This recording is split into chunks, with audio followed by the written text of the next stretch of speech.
Hey Geminis, how y'all doing? Welcome. We're going to be taking a look at your second half of general reading here. So first of all, very happy continued birthday season to you guys. In the meditation, really short but really sweet, truly. So I saw an image of the Ace of Cups, and then I saw a kingfisher bird come and make its, like its own little bath, like in this big Ace of Cups, and the cup was overflowing like the Ace of Cups tends to do, and it was just really enjoying just taking a bath, just being in this big Ace of Cups, watery love, realness, goodness, abundance. Now, in the Lisa Robertson Animal Totem deck, her Ace of Cups has a kingfisher on it. So I'm seeing that, but then I'm also at the same time simultaneously seeing the Ace of Cups as it's depicted in Ellen Dugan's Witch's Tarot, which is surrounded by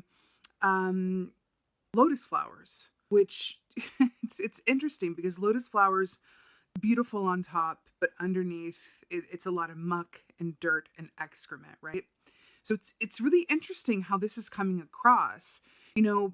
The energy of the kingfisher bird is very much about allowing yourself to be emotionally supported, but it's also about, denotes a period of time in which the, emotions are very much, at play. But it feels like in a time like this, with the energy as it's coming across, is we can either choose to really make it into a nice, bird bath situation, or we can look at it as, oh God, I'm in the water, I can't fly, right? But it's a time of, really deep emotions, but there's also an aspect of this that says, with the Ace of Cups, that there's such a plethora of emotional support and heart-centered, the energy that is at your disposal during this time. And it feels incredibly positive. It also feels, I have to say, like it's going to be what you make of it, right? Because you can look at a bird in water and either think, oh my God, is it okay? It should be in the air. Or you can think, oh my God, it's having a bath. How brilliant. I feel like perspective is going to play a role during this time for you. But the way that it's coming across as well with the lotus flowers, I do feel like that there's something that is going to be coming to fruition or resolving itself, or you're going to be able to see the beginnings of that, where it's been muck and dirt and excrement, but the lotus flower is emerging. So I feel like it's a way of saying the light is appearing at the whatever this is. But it does feel like an emotionally abundant time. It does feel like your relationships. Of course, Ace of Cups is first and foremost about the relationship that you have with yourself, and that is so full that the cup overflows, and with that you can then offer it to others, right? So that they can fill their cups. It becomes 2 cups, 3 cups, and onwards and upwards, right? But it does feel like there's something, that there's a light in the end of the tunnel. Something is coming through or resolving itself that has maybe taken its time getting there. And it feels really good. It feels like if you're the kingfisher that's felt like it's needed to be in flight, you're able to kind of like whoosah, like into a nice bath. It feels like this is going to be serving your emotional core in a really beautiful, fulfilling, but also a bit of a detoxifying way. It feels like detoxification. Yeah, let's go ahead and see what your cards have to say. Hey Geminis, let's go ahead and see what your animal energy is for the second half of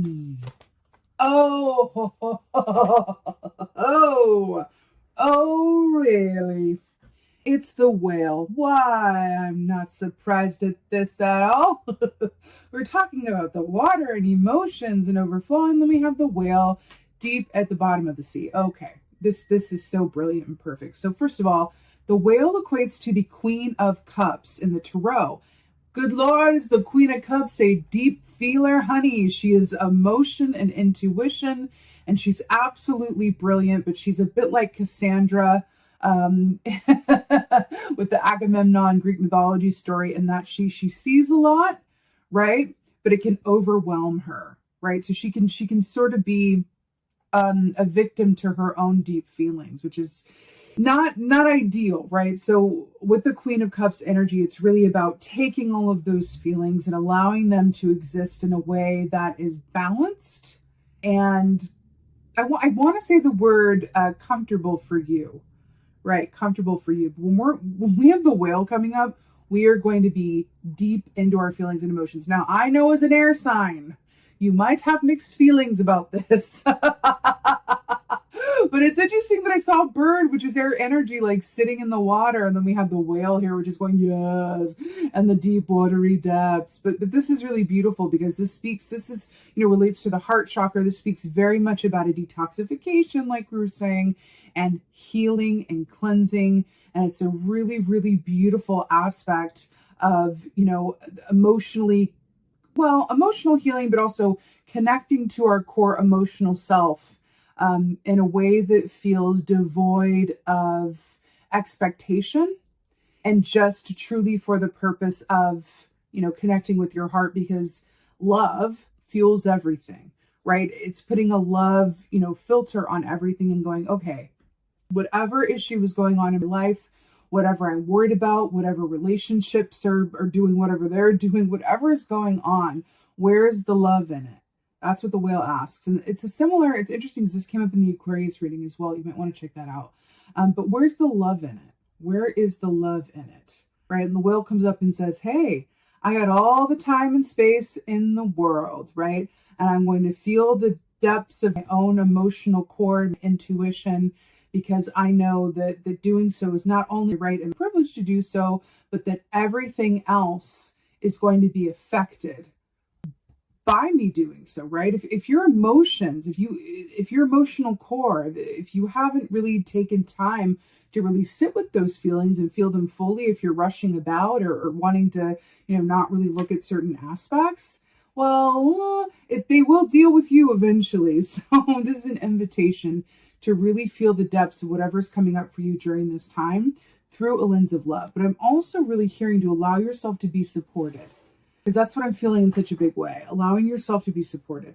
Whales are also associated with music. So whenever this comes up, I always say a beautiful way to do something like clicking in with your emotions and allowing yourself to really exist within them comfortably can be music. Music is a great transporter. You can listen to music and really allow yourself that portal. Now, this is fascinating. So it came up in the reverse, but I'm going to hold it in the upright for the sake of the visual, and then I'm going to turn it back. You'll see why. So we have the High Priestess here. Brilliant. Interesting. So there are two, keys in the tarot where it's like highly intuitive women.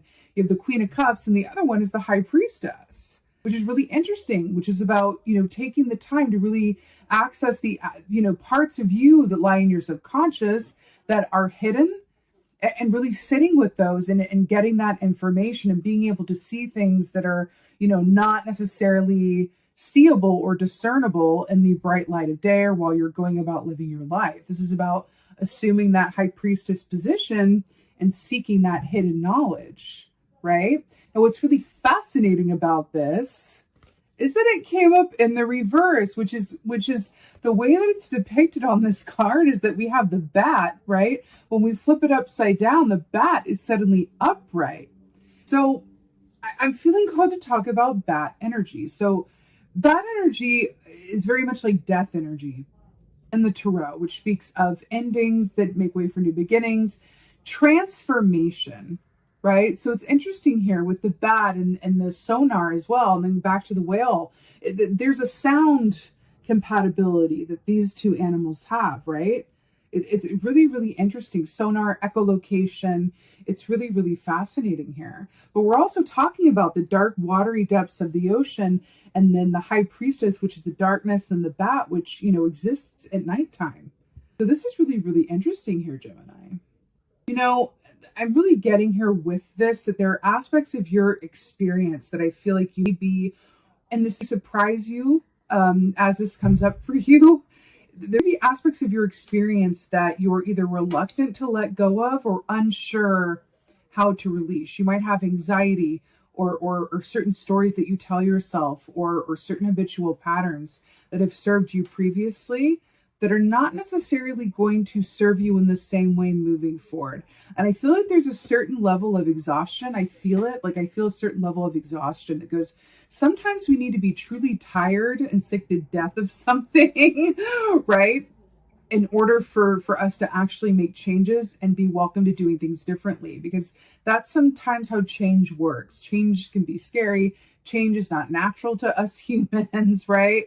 But sometimes what really allows for change to happen is for us to just get utterly exhausted and sick of doing it the same old way, right? It's really interesting, Gemini. It's very, very interesting. Let's see what else is going on. What else?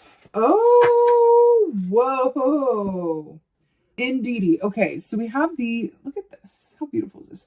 We have the Seven of Wands here. Okay, let's talk about this. More water. Can I also point out that there are 2 lotus flowers there? Did we not talk about, I just got shivies. Did we not talk about lotus flowers in your meditation? Very, very interesting. Okay, Seven of Wands. Remember, the wands rule the realm of the actions that we do or don't take around the work that we love to do, or around our interpersonal relationships about which we're passionate, right? But it's about action. And crocodile energy, as well as wands, is very much about timing, right? Timing. It's interesting here because we see these crocodiles and then we see this big one, right? And we see the goat here, which is the, dinner, obviously. Dinner bell has been rung. But this crocodile is not letting all these smaller crocodiles onto the shore to go get that dinner. It's almost as if it's saying it's not time yet, which is very, very interesting. Now, Seven of Wands, traditionally speaking, I always hear that John Mayer song whenever this key comes up, which is I'm bigger than my body gives me credit for, right? Which is interesting because we have this big crocodile and these smaller crocodiles here, little baby and teenage crocodiles. That's interesting. But Seven of Wands is very much about putting in the effort and knowing that the obstacles that you face are surmountable, right? There's no obstacle that's going to come into your experience that is not surmountable, right? So it's just about having that attitude and belief in it so that you can move forward and really tackle everything duly without getting overwhelmed and doing it in a way that serves you, right? So this is really, really fascinating, Gemini. Crocodile energy, crocodile medicine is fascinating, and it's one of my favorites. So first of all, it speaks of mental wealth. Well, that's interesting. Mental health, but mental wealth. There's maybe something in there, a little tongue in cheek there. Mental wealth, but it speaks of mental health. It speaks of, when crocodile comes up, sometimes we need to see to our mental wellness, whether that's self-care, which is interesting because we saw the Ace of Cups come up for you, and the meditation, or it's really allowing yourself to be supported by others, talk therapy, talking with others, doing things that really serve your emotional core. But it's interesting because it feels like within this, there are aspects that just want to go, can you either do less or take some time to really engage in some true, present moment hydration? That's what it feels like. Can you allow yourself to be fully hydrated by the present moment? Because it feels like you're in the future. It feels like you're in the past. And I feel like there's this call where it's like, no, I understand that the present moment isn't something that we as humans are able to just live and exist in all the time. It's a goal that when we reach it, it's brilliant, but it's not something that necessarily comes natural to us, right? Not in this modern world, right? It's just not. So within this, I feel like there's a call. I feel like that's why the crocodile is blocking these other ones off from this. It's going like, can you trust in the natural timing of things and know that there's a difference between, facing whatever challenge come your way and worrying about them before they even actually happen, right? There's something about that.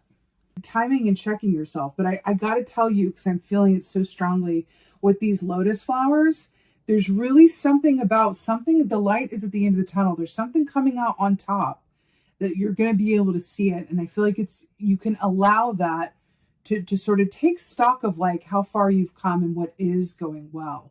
But there's something about it's been difficult, or it's been a bit tough going in some way, shape, or form, but it's not anymore. Like it's not going to be that way moving forward in the same way. So it's also just about going, well, how you approached your situation or your work or your relationships or your mental health or whatever this is before isn't necessarily going to work in this new atmosphere that I'm picking up for you. So it's just about sort of recognizing that and going, oh, okay, Maybe I can do things differently now because what I did before was for what was before, and I'm being called to something different now. You don't necessarily have to know what that is. It's just about taking stock and go, okay, this habit that I do, I know it's not necessarily working for me, and it's not necessarily promoting me in terms of where I want to go or am going. So let me sit with that in a whale position. Let me put on a playlist and just listen to music and really allow that question to really ruminate with the mind. Let me feel my way around it, right? The head is not your friend, is what I'm getting with this. It's you do a lot of thinking naturally. You're an air sign. But you're being asked to really, feel your way around these things. That's what it really, really feels like. Feel your way around them. Because here's what I'm getting.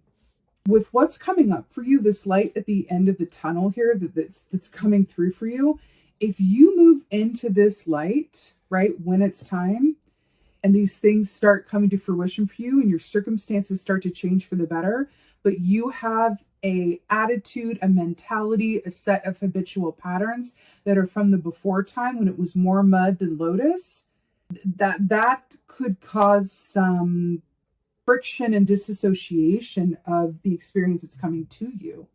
I'm hearing a song, it's interesting how this is coming through. Like I'm hearing a song called I can't remember, is it like Closed Hands Full of Friends? It's by Foy Vance. It's one of my favorites. But I'm hearing that song and I'm hearing the words, everything's changing and it warms my soul. Those lyrics, if you want to look up those lyrics, I feel like I won't sit here and like go through the whole song. I'll spare you that experience. But those lyrics are coming through for this second half of your life for you. And that song is very much about, Seven of Wands and it coming from a place of, hardship and things suddenly lightening up. And it's about releasing how you did things and how things were. Just because your circumstances change doesn't mean that your mind and your heart change with them. And you're being called to really look at that. Really look at that. Right. Yeah. So this is really fascinating. So we have the devil here, which is very interesting because the devil, first of all, is Capricorn energy. So this speaks of the material realm, things that we can see, touch, feel, the physical and material matters of our experience, right? But the devil also speaks of fear, which is really interesting that it's shown as like a rabbit, or is that a hare technically, with a death mask on. Because we were talking about the energy of death with the bat, right? Something ending so that something new can begin, transformation, releasing either a mindset or patterns or whatever that existed in the time before so that you can make way for this light time coming to you. And things are going to become more fluid. They're going to free up and they're going to shift. Can you bring the rest of you along with that experience? And the whale is going, can we detox from what has been so that you can have an open hand for what's coming? Because it feels like your hands are full. I feel like you're walking towards this light, walking towards these shifts and changes, happy shifts and changes, but your hands are full from stuff from the past. And I'm seeing like Rose from the Titanic, honey, drop it in the water. That's what I'm hearing. But rabbit energy is very much about fear and self-fulfilling prophecy on its shadow side. On the light side, it's about abundance and fertility and luck. That's why it's like the lucky rabbit's foot, right?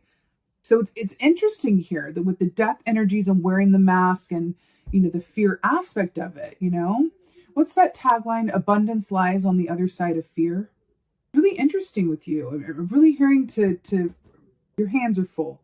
So throw that stuff in the water. Allow yourself to release it. And by the way, if this is for you, you are going to feel this in the time to come. You're going to feel emotions that are coming up. You're going to feel yourself reverting to old ways of thinking, whether this is self-fulfilling prophecy thinking, but this is fear-based thinking and habitual patterns that are rooted somehow in fear or loss or lack.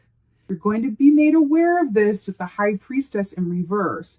And with the High Priestess in reverse, that usually says when we don't take the time to sit with our intuition and become fully aware of what's going on with us, it tends to manifest in our outer experiences and work on us. What we don't work on works on us.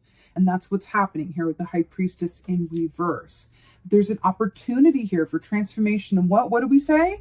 heart healing. And look at that heart there, right?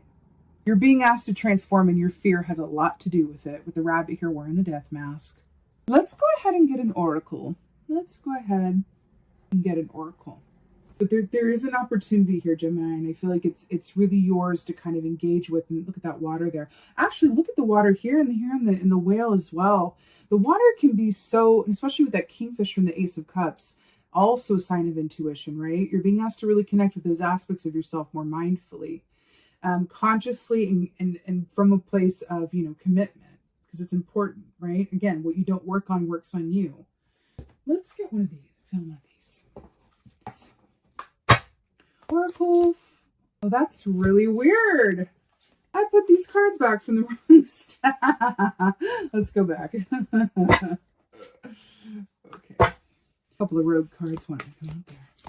These are from the Aquarius reading, I think. Oracle for Gemini. Oh, how amazing is this? We got one on the bottom here. I feel like it's ours as well. So, Dreamtime Creation. Now, this is really, really fascinating here, because Dreamtime Creation, we're very much talking about the subconscious or the darker aspects of self, or the aspects of you that they really want to be mined. And then we have Dreamtime Creation. So this is very much about, you are the source for everything that comes to you, right? Your internal state is a direct, or let me say, your external given circumstances are a direct reflection of your internal state. So if things within you are awry, your given circumstances outwardly are going to be awry and a reflection of that. So how you go about really changing your given circumstances is to do the internal shift. That's just what it is. Like that is just the tea of it. So the Dreamtime Creation here as well, this speaks of a plethora. Look at all these like sea creatures. We got turtles, we got snakes, looks like a aardvark, fish, all of these opportunities under the sun, through this creative vision and realm that says that you have the potential to really go and live the life that you want to. You have the ability to co-create, right, with the universe, with the divine, so much of your experience. And I'm hearing that tagline again of abundance lies on the other side of fear. You're being asked to shift some things that have no place with what's coming, that you deserve and have manifested, right? But just like this crocodile here, there's drawing a line in the sand that says there's some things you need to tend to for your emotional core and your mental wellness before you can cross over into that light. And that gets a bit dark, though they're going to eat that goat, but you know what I mean. There's also an aspect to this as well that says, you can also get clear, because I feel like that could be part of the issue, getting clear on what it is you want your life to look like, and dreaming that, quite literally dreaming that into creation. What do you want it to look like from a feeling place? And that feels like a really important distinction. So when we think about what do I want life to look like? Well, okay. Let me not cut myself off at the knees and limit myself by saying, I'm living in this place with this person and have all these things. What if I go, I want my life to be full of love and material comfort and joy and fulfillment. If I feel all of those things, if I feel like materially I'm taken care of and my family's taken care of, if I feel joy, if I feel like I have love, if I feel content, then I'm going to leave it up to you, universe, as to what that looks like. Because if I come at you and say, I want a house in Malibu on the water and I want, 5 kids and a park, right? And the universe goes, well, there's another set of options that we had in mind for you, but okay.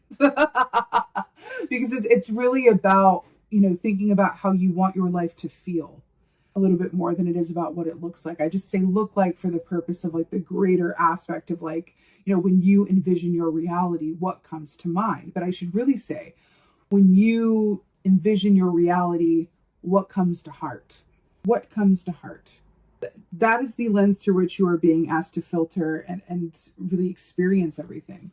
Which leads to dawn, new beginnings.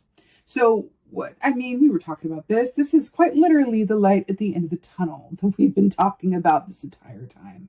Again, remember when we said the death energy is endings that make way for what? New beginnings? The dawn that comes after the darkness? Again, you have access to this, right? Just throw it all in the water. Don't have your hands full. Don't go into this new time and these new potentials doing things the way that you did or expecting them to be the way that they were. You're being asked to really undergo a paradigm shift. That's what it is. It's a paradigm shift. You're being invited to do that because what's coming up for you wants to be yours. It's vibrationally matched with an energy that you have access to, but haven't yet fully embodied. And again, you can do that through meditation, through a perspective shift, through listening to musical playlists and allowing yourself to really be on your own with your own feelings. But this is you're being asked to really take the time out to really sit with whatever's coming up for you and really consider what in your experience is working for you and what is not. Do that shadow work and really sink into what comes up, even if it's uncomfortable to look at, right? Because these are the shifts that want to happen. Again, it's the paradigm shift that's going to lead to the new beginnings. And it's really, really beautiful, Gemini, I have to say. It's really, really beautiful.